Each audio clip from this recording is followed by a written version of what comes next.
नमस्कार दोस्तों। आज मेरे साथ हैं पॉडकास्ट में मेरे पापा जी। और आज कुछ बचपन के क्वेश्चंस, आज क्या हमारे काम आने वाला है, इनकी पूरी लाइफ की जर्नी कैसी रही है, उसके बारे में चर्चा करूंगा। और पॉडकास्ट में क्वेश्चन पूछेंगे और लास्ट में कुछ भी आपके क्वेश्चंस रहेंगे आप कमेंट करके ज़रूर बताइएगा। स्वागत है पापा आपका पॉडकास्ट में। सबसे पहला क्वेश्चन आपका है, अगर आपकी कोई बचपन की कोई यादगार पल है तो उसके बारे में आप थोड़ा बताइए। बचपन में हमारा जीवन बहुत ही सुखमय रहा है।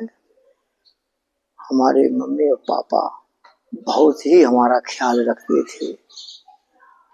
यहाँ तक कि हम जब स्कूल जाते थे तो हमारी मम्मी हमको पहुँचाने स्कूल के करीब तक जाती थी प्राइमरी में, और लेने भी हमको जाती थी और साथ में लेकर के आती थी। एक पल मुझे याद है कि मैं सुबह बिना खाए पिए गुस्से में जा रहा था, तो हमारी मम्मी हमको जो है दूध लेकर के मेरे पीछे पीछे जा रही थी, और गुस्से में मैंने मार दिया, वो गिलास का दूध गिर गया। अब मुझे पछतावा होता है कि वो हमारी मम्मी कितना हमारा ख्याल रखती थी। इस तरह से हर माँ बाप अपने बच्चों का इतना ख्याल रखते हैं कि जिसका कोई वर्णन नहीं कर सकता है। और इसी तरह से हर बच्चे को भी अपने बच्चे को उसी तरह से ध्यान रखना चाहिए कि जिस तरह से हमारे माँ बाप ने हमको पाला है, उसी तरह से हमें भी अपने बच्चों को बहुत अच्छी तरह से परवरिश देनी चाहिए। बच्चे तो शरारती होते ही हैं, बच्चों को कभी भी मारना पीटना नहीं चाहिए। उनकी खुशियों में ही अपनी खुशी मनानी चाहिए, और वो जो क्वेश्चन पूछते हैं उनसे कभी भी नाराज नहीं होना चाहिए। उनका मनोबल हमेशा बढ़ाना चाहिए, और जो हमको जानकारी न हो उसको हमको किसी और से जानकारी करके बच्चों की जो है उस क्वेश्चन को पूरा करने की कोशिश करनी चाहिए। उनका जो है आत्मविश्वास हमेशा बढ़ाने की कोशिश करना चाहिए, ताकि बच्चों का जो भविष्य है वो उनका कॉन्फिडेंस खुद उनका बढ़े, और वो उनकी जो तार्किक बुद्धि है और विकसित हो सके। अच्छा पापा, मैं ये पूछना चाहता हूँ कि जब आप छोटे थे बचपन में, तो उस समय बहुत पुरानी बात हो गई होगी, 60 साल पुरानी, अभी आपकी उम्र 64 ईयर क्रॉस कर चुके हैं। जी। तो उस समय घर का माहौल कैसा था तब, मतलब पुराने जमाने में जब आप छोटे थे, आज से 60 साल पहले घर का माहौल कैसा हुआ करता था जब आप छोटे थे, 5-7 साल के, जो याद है आपको? जी, उस समय देखिए इतना घर का माहौल बढ़िया था कि लोग एक दूसरे के घर आते जाते थे, मिलते जुलते थे। जो ठंडी के मौसम में वो जो है अग्नि जला करके लोग बैठ करके इकट्ठा अपना जो है बातचीत करते थे, एक दूसरे से सुख दुख का साझा करते थे। और जो ये कार्तिक का गेहूं बोने का समय आता था, उस समय लोग रात में सब इकट्ठा होकर के पालोर खेतों में जो है जोते हुए खेतों में खूब आराम से खेलते थे। रात में चांदनी रात में खूब खेलते थे। यहाँ तक कि उस समय जो है जो 40-50 साल की एज के लोग थे वह भी खूब खेलते थे। चिक्का कबड्डी जो है सावन भादों के मास में वहाँ पर जो है सारे लोग भैंस चराने जाते थे। कोल्हू भी तो चलता था तब। हाँ, कोल्हू भी चलता था। जो वहाँ पर लोग रात में अपना नंबर जब आता था गन्ना पेरने का, तो ले करके जाते थे अपने बैल को, और गन्ना भी चूसते थे, बैल को हाँकते रहते थे। और वहाँ पर फिर जब गुड़ पक जाता था तो ताड़ी बनाते थे, ताड़ी पीते थे।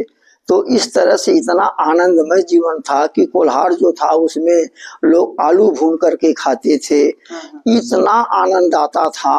और अब ऐसा समय आ गया है कि वो न गन्ना कोई बो रहा है, न ही लोग जो है इकट्ठा हो पा रहे हैं, न ही लोग सुख दुख अपने को साझा कर पाते हैं। और बिल्कुल ये जीवन तो बिल्कुल नीरस सा हो गया है। तो उस समय जब आप छोटे थे, जब स्कूल जाते थे, फोर्थ फिफ्थ सिक्स में, तब उस समय स्कूल का माहौल कैसा हुआ करता था? आजकल तो प्ले स्कूल और ये सारे स्कूल चलने लगे, तब आप जब स्कूल जाते थे उस समय स्कूल का माहौल कैसा उस समय स्कूल का माहौल इतना बढ़िया था कि जो प्राइमरी के टीचर थे वो रात में भी बच्चों को बुला करके अपने घर पर पढ़ाते थे और दिन में पूरी मेहनत और लगन के साथ में पढ़ाते थे। और ये नहीं था, लापरवाही बिल्कुल नहीं थी। हम लोग प्राइमरी से ही पढ़ करके और यहाँ पॉलिटेक्निक कॉलेज तक पहुँचे और मतलब शिक्षा का स्तर इतना बेहतरीन था। और गवर्नमेंट भी जो है, तब वो मिड डे वगैरह सिस्टम नहीं चलता था। मिड डे सिस्टम को चला करके गवर्नमेंट ने ही स्कूल को तहस नहस किया है। अच्छा, तो बचपन की कोई ऐसी मस्ती या शरारत स्कूल के टाइम पे जो अभी भी आपको याद है? कोई ऐसी शरारत आपकी हो स्कूल टाइम में जो अभी भी आपको याद है? हाँ, गेट भी तो कूद गए थे, पता नहीं। हाँ, एक बार था, शरारत थी हमारी कि पढ़ करके हम आ रहे थे। एक जो है कॉलोनी थी मुखलिसपुर में, जो भाला टाइप का जो नुकीला उसमें गेट पर लगा हुआ था। और उस लड़कपन में मैंने सोचा कि चढ़ करके, हम गेट बंद था तो चढ़ करके ही क्यों न कूद जाए।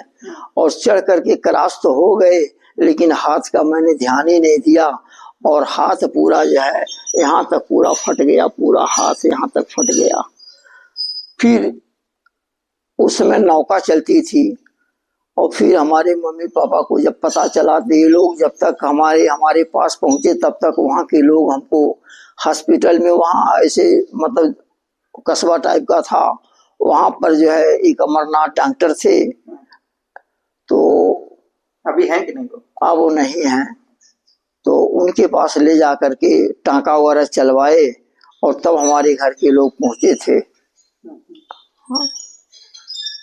अच्छा, उस वक्त का आपके बचपन का ऐसा कोई गेम या हॉबीज जो आपको बहुत हाँ, उस समय जो है इतना बढ़िया होता था कि ये स्कूल पर खो खो की खेले होती थी, डिस्क फेंके जाते थे, भाला थ्रो होता था, कबड्डी होती थी और लंबी कूद, ऊंची कूद, ये सारे स्कूल में सारी पीटी होती थी। आपको सबसे ज्यादा पसंद कौन सा खेल था जिसमें आप सबसे ज्यादा पार्टिसिपेट करते थे या खेलते थे? हमको सबसे ज्यादा जो है ये भाला थ्रो था, डिस्क था और खो खो अच्छा लगता था और कबड्डी भी थी, ऊंची कूद भी थी। हम सब में मतलब रुचि लेते थे। हाँ। अच्छा, उस समय बचपन में आपका कोई, जैसे आप 10th 12th में थे उस समय, मतलब पूरे गांव एरिया में स्कूल में आपका कोई रोल मॉडल या जैसे इंस्पिरेशन होता जिससे आपको प्रेरणा मिलती रही हो, ये मेरे आदर्श हैं, आप उनके जैसा बनना चाहते हो, ऐसा कोई था? हाँ, हमारे मन में ये कुछ भावनाएं ऐसी थी। हमारे यहाँ एक प्रयागदास जी थे जो बीएसएल में हरिद्वार में नौकरी करते थे, उन्होंने पॉलिटेक्निक किया था।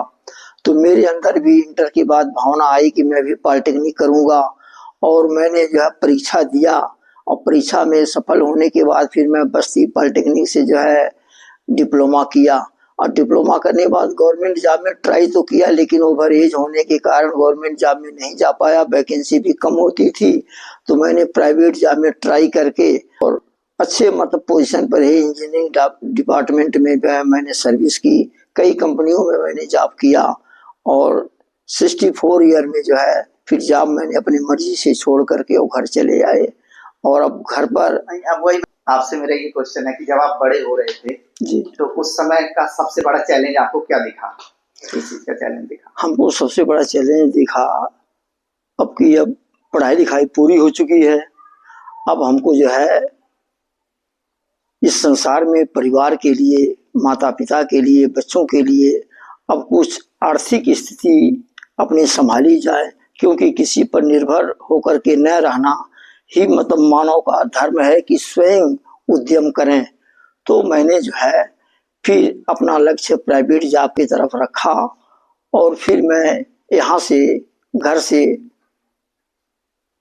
एक राम पूजन भैया थे हमारे गांव के, उनके साथ में नोएडा चला गया। नोएडा जाकर के सबसे पहले मैंने लखानी कंपनी में सुपरविजन के तौर पर मैंने शुरुआत की अपनी सर्विस की लाइफ। और वहाँ से फिर मैंने 6.5 साल नौकरी करने के बाद फिर सुपर कैसेट कंपनी में ज्वाइन किया। टी सीरीज कंपनी में। टी सीरीज कंपनी में मैंने 10.5 साल सर्विस किया। जब वो कंपनी बंद हो गई तो फिर हमारे सामने फिर चैलेंज आया कि अब क्या किया जाए। पूरा परिवार, बच्चे सारे, सब कुछ हमारे नोएडा में हैं, अब नौकरी छूट चुकी है।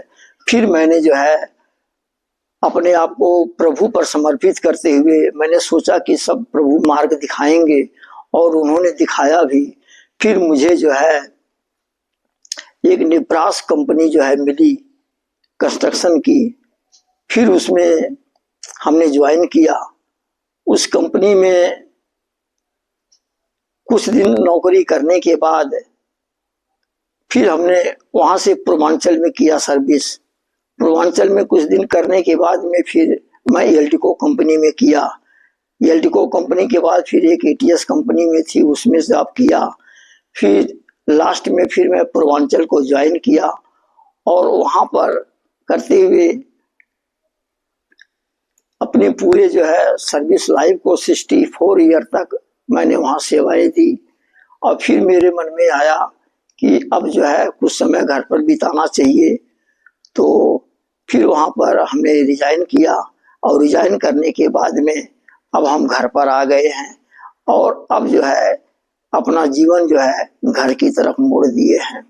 अच्छा, अगर ये जीवन जो है आपको जो मिला है, आपने इतना पूरा किया है, अगर ये दोबारा आपको अगर जीने को मिलता तो क्या कुछ अलग से करना चाहते हैं? हाँ, इससे हट के क्या करते हैं? बिल्कुल, अगर दोबारा मिलता तो दोबारा मिलेगा मुझे जीवन, तो सबसे पहले मैं यही करूंगा कि शादी नहीं करूंगा। और शादी न करने का रीजन एक ही है कि आदमी का दायरा बिल्कुल सिकुड़ जाता है, बंध जाता है, और परिवार में जो है इतने उलझने बढ़ जाती हैं। और एक तो विचार मैच नहीं करते हैं। अब विचार मैच न करना एक सबसे बड़ी समस्या आती है कि अब जो है अब क्या किया जाए। शादी भी कर लिए, बच्चे भी हो गए, विचार मैच नहीं कर रहा है, और अब आप जो है कुछ अब परिवार को छोड़ भी नहीं सकते, क्योंकि आपने अब अपने आप को उलझा दिया है सीमित दायरा में।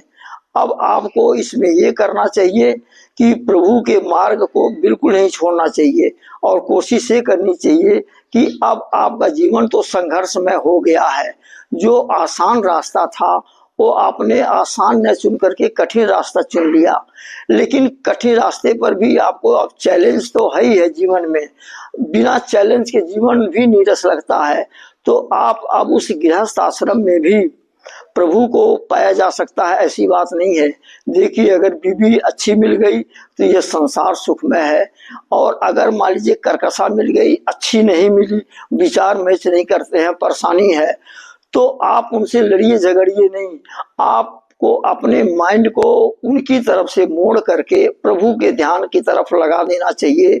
और ऊपर से परिवार के तरफ जिम्मेदारी तो आपको निभानी है, लेकिन आपकी अंतरात्मा अब मुड़ चुकी है भगवान के तरफ, और आप इस जीवन को जो है मतलब संघर्ष में जीवन को जीते हुए ये कोशिश करिए कि हम अपने आप को प्रभु के चरणों में हमेशा हर वक्त ध्यान उनके तरफ लगाए रखें, और गुरु महाराज जी का ध्यान हमेशा कभी भी दिमाग से न हटाएं। और ये कोशिश करें प्रभु से कि हे प्रभु, अब की बार जो है आपने जो मेरे को जीवन दिए हैं, जो अवसर दिए हैं, और हमेशा आपकी दयापूर्ण भावनाएं हमारे प्रति दया बनी रहे हमेशा, कि हम आपको न छोड़ें। हमारे अंदर कितने भी विकार आए, लेकिन आप जो है उस विकार को हटाते हुए हमारे अंदर अच्छे विचार की भावना पैदा करें।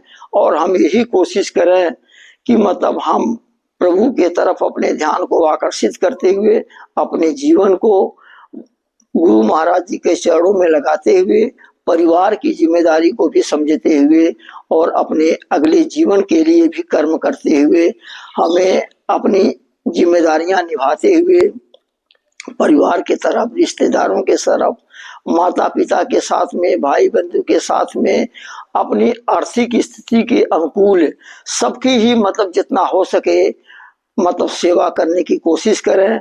और ये कभी भी अपने अंदर घमंड न करें कि मतलब हमारे पास इतने पैसे हैं, अब हमारे बराबर कोई नहीं है, ऐसा कभी भी अपने मन में नहीं आने देना चाहिए। ये सब ईश्वर की ही कृपा है और मेरे ही कर्म हैं। हमें जो कुछ मिला है वो मुझे अपने कर्म के अनुसार ही मिला है। सबसे बड़ी बात तो मानव जीवन जो मिला है, इतना संघर्ष के बाद मानव जीवन मिलता है। मानव जीवन मिलना इतना आसान नहीं है। 84 लाख जो है जोनियों में सबसे टॉप क्रिएशन हमारा मानव जीवन है। मानव जीवन का उद्देश्य केवल यही है कि स्वयं को जानने का और स्वयं को जानने के साथ दूसरों को भी उस रास्ते पर लाने का। तो सबसे पहले दूसरों को तो तभी हम अपने जीवन में ला सकते हैं प्रभु के मार्ग में, जब हम अपने आप को प्रभु के तरफ मोड़ करके और स्वयं को जानते हुए ये कोशिश करें कि खुद जाने और दूसरे को जनाने की कोशिश करें।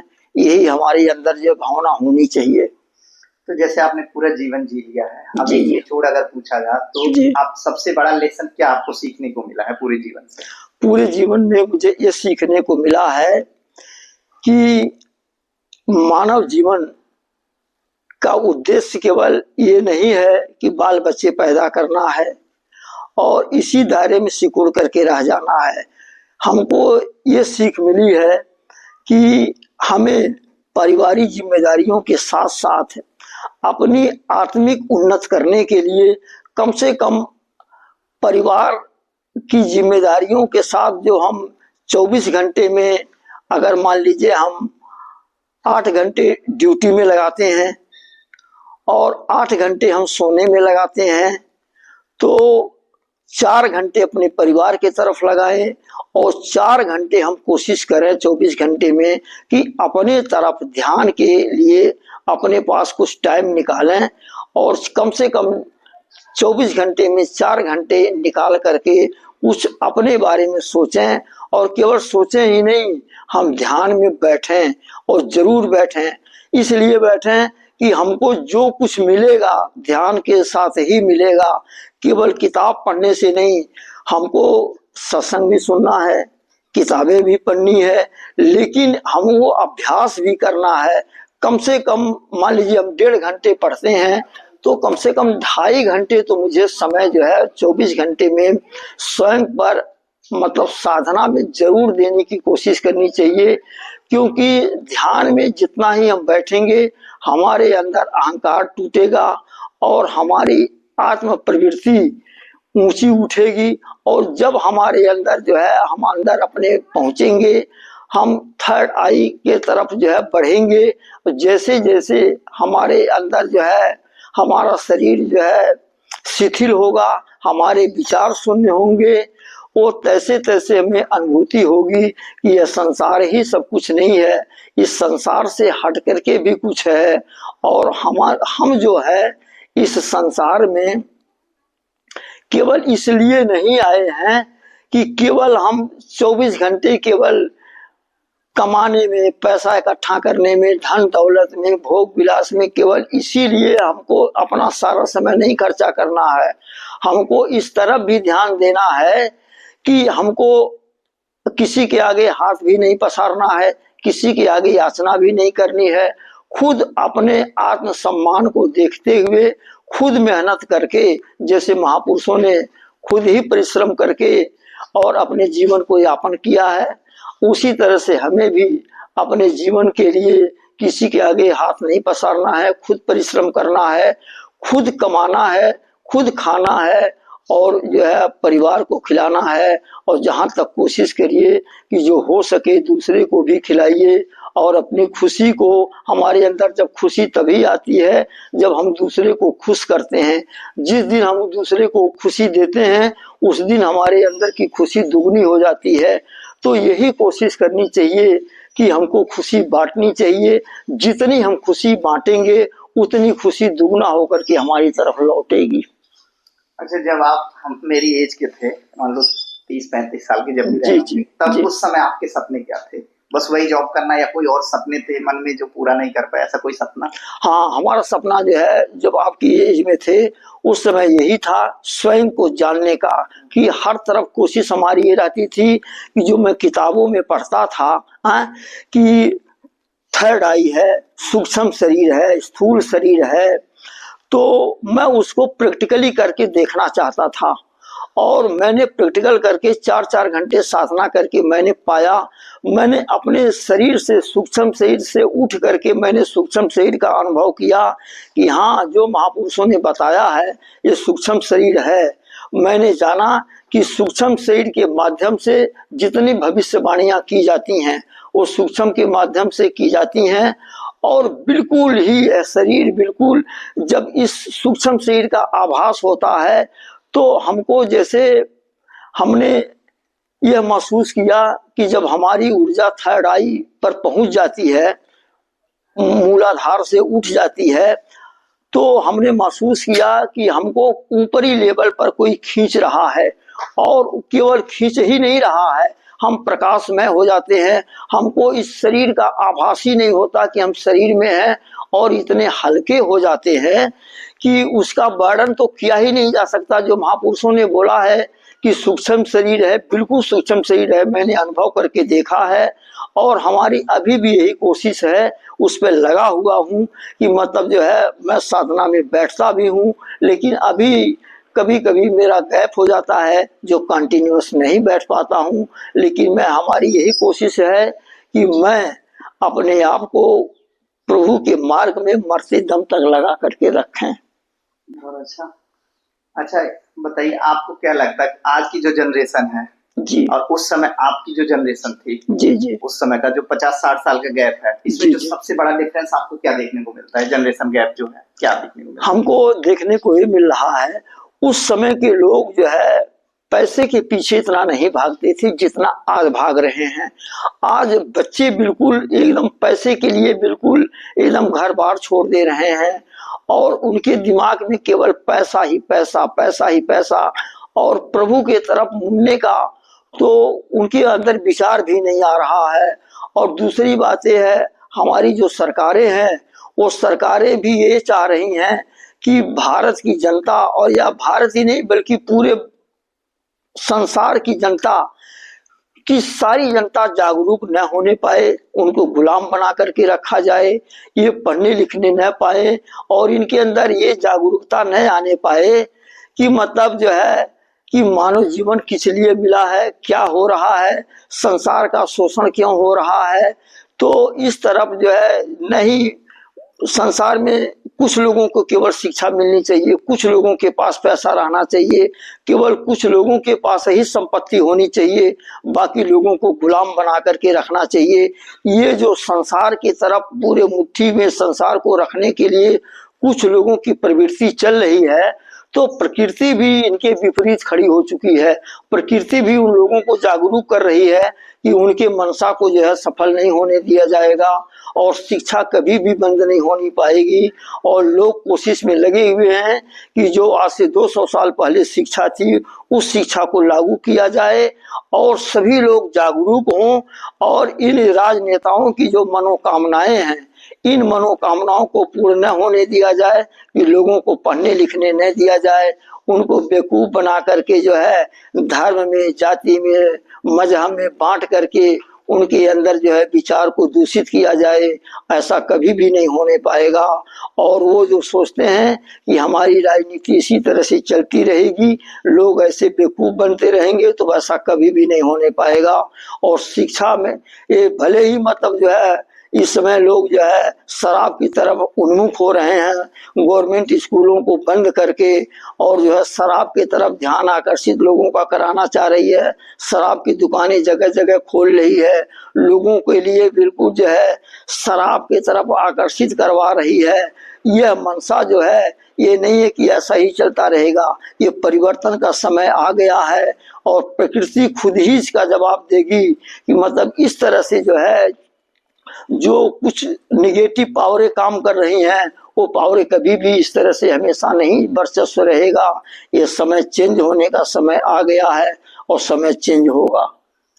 अच्छा, अभी जैसे इतनी टेक्नोलॉजी आगे निकल चुकी है, टेक्नोलॉजी और सोशल मीडिया का जमाना है, जी जी, तो आप इन सबको कैसे देखते हैं? अभी यूट्यूब, फेसबुक और ये सब, मतलब कुछ भी बोलो सब मीडिया में आ जाता है, कोई वायरल हो रहा, कोई तो मतलब पहले तो आपके जमाने में कोई ऐसा इतनी टेक्नोलॉजी नहीं थी, ना सोशल मीडिया था, ना मोबाइल था, ना इतने न्यूज चैनल्स थे। आजकल तो पूरी दुनिया में कुछ भी हो रहा है तुरंत ही मतलब इतना आगे। तो अभी आप इसको कैसे देखते हैं? हाँ, तो इसको टेक्नोलॉजी, सोशल मीडिया क्या सही है? बिल्कुल सही है। इसका उपयोग हमको करना आना चाहिए।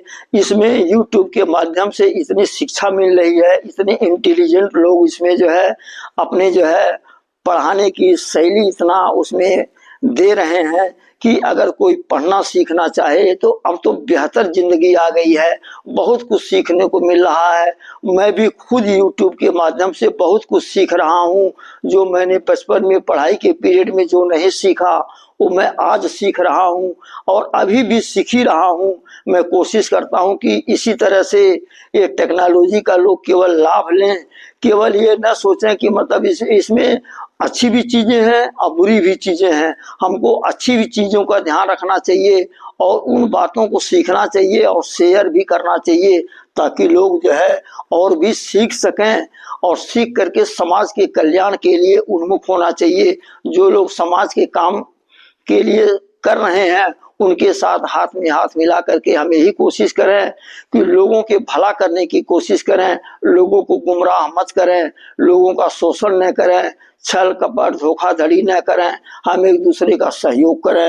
ये तो बहुत अच्छी बात इस समय जो है मीडिया के माध्यम से तो मैं ये कहना चाहता हूँ कि इतने अब तो लोगों को जागरूक करने का समय आ गया है कि इतने लोग जागरूक हो सकते हैं।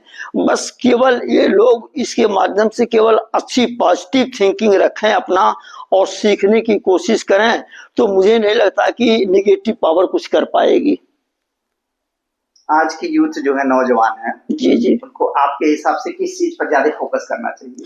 आजकल इस शिक्षा के स्तर पर ऐसा फोकस होना चाहिए कुछ सीख करके और लोगों को जागरूक करें, पढ़ाने की कोशिश करें और खुद सीखें और अधिकतर रोजगार की तरफ मतलब नौकरी तरफ उन्मुख न हो करके कुछ ऐसी मतलब जो है अपना जॉब क्रिएटिव करें कि खुद वो खुद करें और दूसरे को आगे बढ़ाने की कोशिश करें। अगर आपको अपने छोटों के लिए अगर कोई एडवाइस देनी है तो क्या देना चाहेंगे?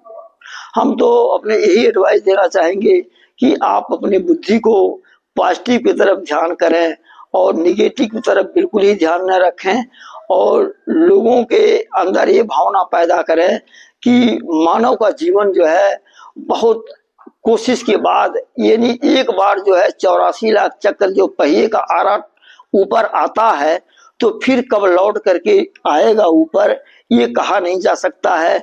तो इस मानव जीवन का उपयोग करें और मानव जीवन का उपयोग तभी है कि जब हमारी थिंकिंग बिल्कुल ही उच्च स्तर की हो कि किसी के साथ धोखाधड़ी छल कपट न करते हुए प्रभु के तरफ हम खुद ध्यान रखें, खुद अपनी ऊर्जा को ऊंचा उठाएं, ध्यान करें, लोगों को ध्यान सिखाएं, खुद मेहनत करें, लोगों को मेहनत करने की जो है कला सिखाएं, खुद लोग मेहनत करें। यही हमारी मतलब है कामना है कि मतलब हमारा जो है जो आने वाले यूथ है जो बच्चे हैं वो अच्छे मार्ग को अपनाएं, अच्छे मार्ग को अपनाते हुए अपने जीवन में खुशियां लाएं और दूसरों के अंदर खुशियां बांटें। अच्छा, आपके लिए अभी एक क्वेश्चन है, मतलब फैमिली का जो है, परिवार का क्या महत्व है? फैमिली का क्या इम्पोर्टेंस है आपके लिए? हमारे लिए फैमिली का इम्पोर्टेंस है कि पूरी फैमिली मिलजुल करके एक दूसरे के साथ सहयोग करके काम करना चाहिए, चाहे खेती हो, चाहे बिजनेस हो और चाहे घर के काम हो, कोई सा भी काम हो। जितना हमारे अंदर संतुलन होगा, बैलेंस बना कर रखेंगे, एक दूसरे से मेल जोल रखेंगे, उतना ही यह संसार खूबसूरत नजर आएगा और हमारा परिवार और परिवार ही नहीं समाज एक दूसरे के बिल्कुल खुशी खुशी झूम उठेंगे। पहले जैसे कि जॉइंट फैमिली होती थी बहुत बड़ी, अब न्यूक्लियर फैमिली हो गई, सब एक एक अपने छोटे छोटे लोग अलग से रहने। तो आप किस नजर से देखते हैं? हम तो ये नजर से देख रहे हैं कि उनमें जो छोटी छोटी बातों को लेकर के जो झगड़े होते हैं, खान पान को लेकर के होते हैं, ये बहुत छोटी छोटी बातें हैं। अगर लोग चाहे तो ये अगर जो है एकीकरण के लिए जो अलग अलग फैमिली है वो चाहे 2-4 भाई हों तो सारे मिल करके, भले उनका खाना पीना अलग बनता हो कोई बात नहीं, लेकिन सारे काम एक साथ मिल करके करना चाहिए। और कोशिश ये करनी चाहिए कि आपस में मनमुटाव न हो, बात बात पे झगड़ा न हो, और एक दूसरे से मतलब ये छल कपट हम धोखाधड़ी न करें, ईमानदारी के साथ जीवन यापन करें। कभी भी ये कोशिश न करें कि हम चालाकी अपनी दिखाएं कि हम उनसे चालाक हैं, बिल्कुल ही ऐसा मत करें। और हमेशा एक दूसरे की स्थिति को समझते हुए कोशिश ये करें कि हम आपस में कुछ दिन के लिए संसार में आए हैं, ज्यादा दिन इस संसार में नहीं रहना है, और जब तक रहें तब तक एक दूसरे के सुख दुख को साझा करते हुए, और भले थोड़ा सा मनमुटाव हो जाए लेकिन ऐसा न करें कि बिल्कुल बोलचाल बंद कर दे, बिल्कुल लड़े झगड़े, हम तो बिल्कुल ऐसा नहीं चाहेंगे। सो फाइनली आप मेरे लिए क्या एडवाइस देना चाहेंगे? हम आपके लिए ही एडवाइस देना चाहेंगे कि आप ईमानदारी के साथ अपने परिवार की जिम्मेदारी संभालें। परिवार की जिम्मेदारी के साथ साथ आपका जो कर्तव्य है वो सबके प्रति कर्तव्य है। परिवार की तरफ, अपने बच्चों के साथ में, अपने जो जितने रिलेशन में लोग आते हैं उनके साथ में, समाज के प्रति, संसार के प्रति, गुरु महाराज जी के प्रति, और ऋषि मुनियों के प्रति, यानी कि देवी देवताओं के प्रति, ईश्वर के प्रति आप अपने को समर्पित करते हुए, और यही कोशिश करें कि हे भगवान हमारे अंदर आप सद्बुद्धि दें कि हम अपने जीवन को अच्छे मार्ग में लगा सकें, और हमारी बुद्धि हमेशा संसार में पॉजिटिव थिंकिंग सोचती रहे। हमारे अंदर निगेटिव विचार आए तो हमारे अंदर से ये इतनी आप क्षमता दे कि हमारे अंदर से निगेटिव पावर हट करके पॉजिटिव विचार आए, और हम समाज के लिए, अपने प्रति, समाज के प्रति, संसार के प्रति, विश्व के प्रति हमारी अच्छी भावना हो, हमारी ही कामना है। सो फाइनली पापा, आपका मैं बहुत ही आभार व्यक्त करता हूँ, धन्यवाद देना चाहूँगा। आपने इतना ही ऑनेस्ट और इतना ईमानदारी से सारे प्रश्नों के जवाब दिए, जिससे कि लोगों को काफी कुछ सीखने को मिलेगा, कैसे रहना है, क्या करना। नौजवानों के लिए आपने सीख दिया है देश के बारे में, सारी चीजों का एकदम एक निचोड़ रख दिया कि अध्यात्म, टेक्नोलॉजी सबको कैसे फॉलो करना है, कैसे अध्यात्म की तरफ से भी हमें हट के नहीं रहना है, इससे जुड़ के रहना है। तो काफी कुछ सीखने को मिलेगा। आप लोग इस पॉडकास्ट को देखिए, और कोई भी सवाल है तो आप कमेंट करिए, मैं इसका जवाब पापा से ही पूछ करके आपको जरूर इसका जवाब दूंगा, और मुझसे हो सकेगा तो मैं उसका जवाब दूंगा। सो बहुत बहुत धन्यवाद। बहुत आपको। तो अगर आप लोगों को पसंद आया हो तो लाइक